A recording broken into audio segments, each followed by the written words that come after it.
It is wonderful to be with you. Welcome, the Jordan Rich Show on a Saturday night, Sunday morning, and it is delightful out there, 65 degrees. Hello to my CO, Casey O'Donnell. He's the new man in charge. When you call this program, you get my CO, and we're here on WBZ at 617-254-1030.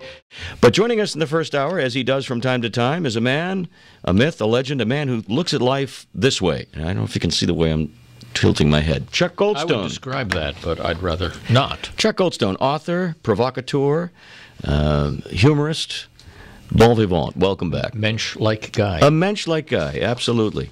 And you look great. You have an interesting look, actually. It's part Woody Allen, part Professor Woody Irwin Corey. But anyway, what's happening with you? Well, first of all, when I walked into the studio, I peeked in to say hello to Vanessa. And I thought to myself, Vanessa is, I remembered her to be a much more attractive woman. With not a lot of facial hair, but, you know. But I've now learned that it's Casey. Casey's now the person who will keep me on the air, which is kind of nice. Yeah. And how have you been? Well, I've not seen you in a while. It's been a while. I've been great. The show's going well, as hopefully people will recognize, but all is good in the home life and in the real life world of Jordan Rich these days, I'm happy to say. Most important thing of all is that people I know and love are healthy, and we're just moving forward. Well, enough about you. Enough about me, and now it's all about you. So, yeah. So what's new with you? I want to know that. It's because it's been a while since I've been here, and I don't know if you know this, but my life actually continues between our, which is a surprise to me. But yes, a friend was supposed to come, the lovely Nina. You've got a new friend. Well, she has a quality. I've tried to describe this. She has a quality heretofore absent in so many of the women that I've met in the last few years, in that she seems, for some inexplicable reason, to like me. So that's a step frequently I like to bring her out in public, because the first thing people will say to you is, "You seem like a lovely person. What's wrong with you? What's wrong with you? What's wrong with you?" I was looking forward to meeting her, but she took ill. She's under the weather, actually. Tonight, and I don't understand the phrase "under the weather," except that it's 102 and she's human. Aren't we all under the weather technically? Technically we are. Okay. But anyway, she's we're watching the thermometer spike, and all right, I've got a question for you right off the bat. Okay. I know you. You do know me. I know what kind of person you are. You're a lovely guy, heart of gold. Yes. But I know you to be somewhat leery about people who might have a cold or a bug. You're actually going to go... Well, no. Actually, what I did is I wrapped her in bubble wrap, yes, and shrink wrapped part of it. Good. And I've just also left some air holes. I hope. Yeah, and I had her dipped. Actually, oh, you had her dipped. We filled the tub with some kind of with a lot of Listerine, and I had a pulley system, and we just lowered her into the tub. Well, you're safe. She'll be doing fine. You're safe. And so anyway, no, we had a lovely dinner tonight. Actually, we went to a place that you and I both know, the Hellman restaurant and if I may plug them, because I love them so much. This is in Cambridge. It's in Cambridge on First Street. It's if you are going to eat anywhere, and I would say that's the place to eat, except the night I'm there. By the way, I will be announcing the nights I'm there, so don't go, because I want to be able to get a good table. Right. So my very good friend Osman, who is the manager, who always takes care of me there. He's just they're so wonderful there. Now, by the way, the cuisine, and I've eaten there, is Afghani, right? Yes, it is. And it's been around for a long time. Well, 18, 20... are you talking about Afghanistan? Not Afghanistan. It's a fairly old country, and they've been cooking food for as long as anyone there can remember. Because they do eat. They do. Yeah. They do. No, it's 17, 18 years old. I was there actually I was one of the first customers. I was there probably the first or second night they were there, and I've been going and I took... we went with you guys at one point, and the meal was... food is very good. How do you describe the type of cuisine we're talking about? I mean, a lot of lamb and... lamb and a lot of yogurt, mint, garlic, spicy... not garlicky sauce, but some yogurty sauces, but everything is done... Everything is perfect. It's always perfect, and it's lovely. It's a kind of casual elegance to the place, and I only take, strangely enough, people who I really like. I do do not ever want to sully the experience with someone who That's suggesting that you, my friend Chuck, who comes in once in a while and does you have people you don't like and you take them other places?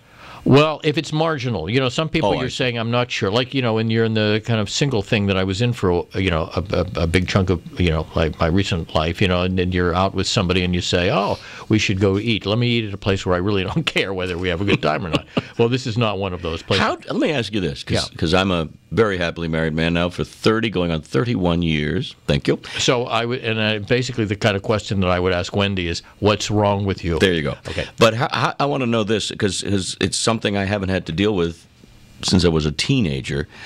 What do you do when you're out on a date with someone, first date, let's say, it's blind date maybe, and it's just going poorly? Things are not going well. I know there are things you can do to move things along. What's your technique? I feign an aneurysm.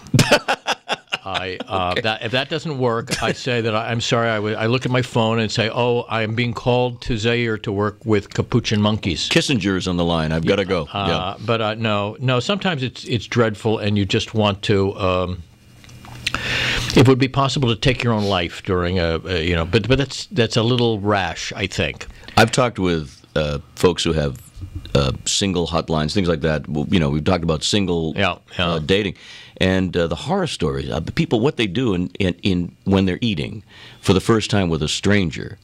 It's amazing. Some of the table manners, things like that. I hear stories from friends, and people who are. You have to look away because it's like, have you never eaten before? Do you know how to interact with, what do we call them, utensils? No. Yeah. But this was actually an incredible meal. And they had, one of the things they have is a baked pumpkin that is the most exquisite thing I've ever had. It's just really quite wonderful. Here's what if you're going to have a last meal, that's the one you want to have. Not that the food isn't good and it will be your last meal. That's not what I'm suggesting. But here's what I don't understand. You read these news stories every so often about, and at 7 a.m. last night, Edgar Brian. Always middle names. They always use a middle name.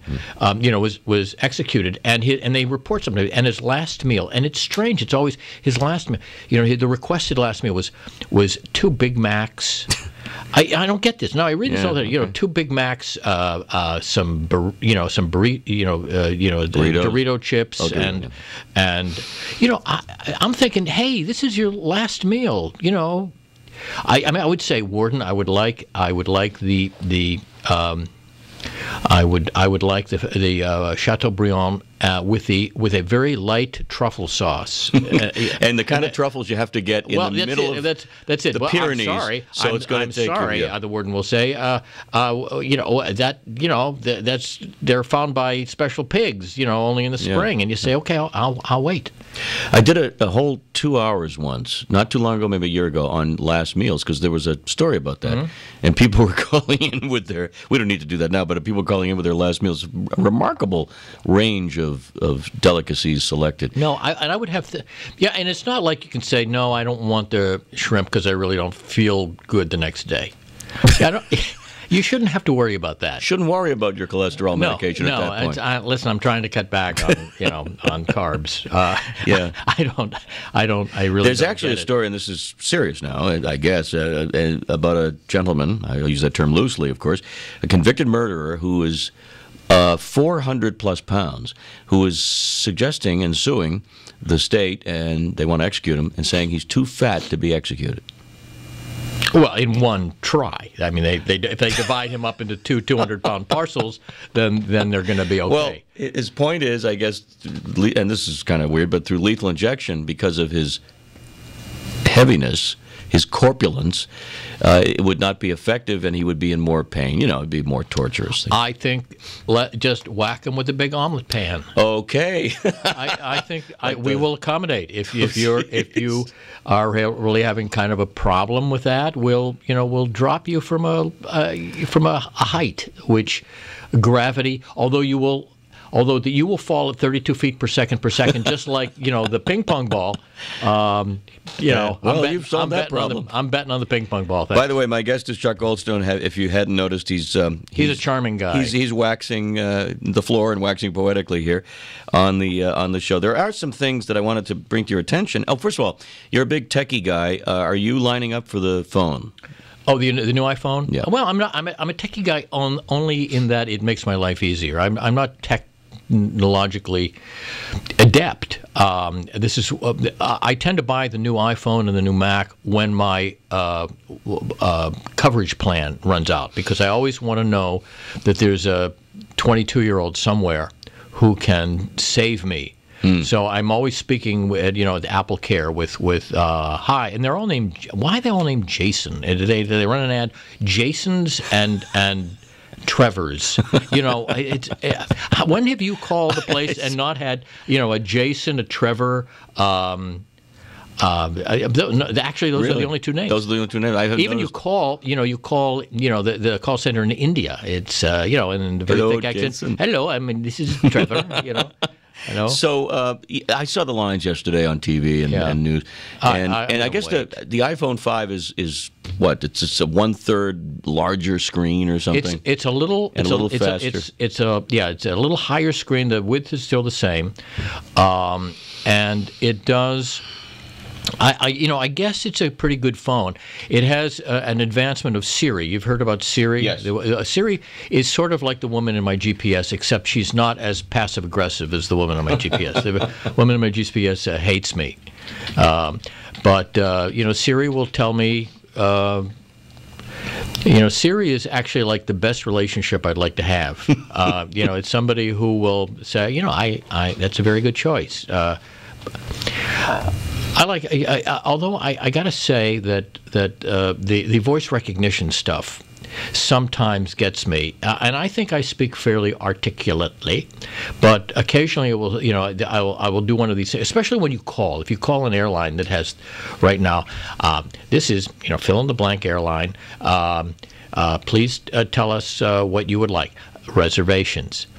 Did you say? Seat size. No. I said reservations. Did you? Was that your reservations? I say yes. Did you say yes? Now, am I saying yes to you? Yes, in fact. But frequently, and I go through. Did you say Pittsburgh? Yeah. No, I said Tijuana. No, I think what you mean. There's one actually that's outstanding. UPS. Have you ever called UPS to send a package? They have the finest, really? And it's actually a person pretending to be. I'll tell you, it's, and I do this kind of work, as you know, when I'm not here. I do a little bit of this, and I must credit them. But there are other companies that do it well. How about the ones that do it poorly? Telephone systems that are. Well, when you get in those loops and you're mashing numbers, and I talk to these things sometimes as if they're actually people who annoy me, and I don't know if you realize this, but if you speak with some degree of annoyance to a recording, it's lost on it. I think it tends not to appreciate the level of wrath that you have. I'll tell you what bugs me too is when I am told to spell out the name of the person I want to reach, and I know the name of the person, Goldstone, Gold, and I spell the whole name, but I haven't listened long enough for them to say press the star key afterwards. So I press Gold, nothing. Yeah. And I realize you're a star. Now I have to press the star key. But it's things like that. I'm annoyed by much of that. So I tend to very quickly mash the 0, hoping. Oh, the 0. Although frequently now they're changing it to 5, and it's and what they do, which is really, I think they do this to be at the end of World War II, we had rocket Nazi rocket scientists, Werner von Braun and company. But we also had, I believe we had Nazi customer service people, and they came to this country to apply their diabolical ways, and what I dislike is when you get in one of these tracks that you can't get out of. Yes. And then finally it says, goodbye. Goodbye. Just throws you right out. Yeah. So, Well, it's been that way with my career in many, many public places.